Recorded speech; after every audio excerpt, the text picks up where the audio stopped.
ये मेरे हाथ में है ओरिगनो। ओरिगनो जो है ये एक हर्ब है जो खानों में इस्तेमाल होती है, इटालियन कुजीन में, स्पेनिश में, पाकिस्तान, इंडिया और मुख्तलिफ़ तरह के खानों में।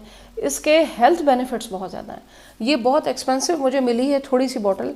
आपने करना ये है कि इसका नाम है स्वीट बेजल्स, इसको कहते हैं स्वीट बेजल। ये आराम से पौधा ग्रो हो जाता है पाकिस्तान में भी, एशिया में, हर जगह। इसको अपने घर में ग्रो करें और इनके पत्तों को आप खुश कर लें।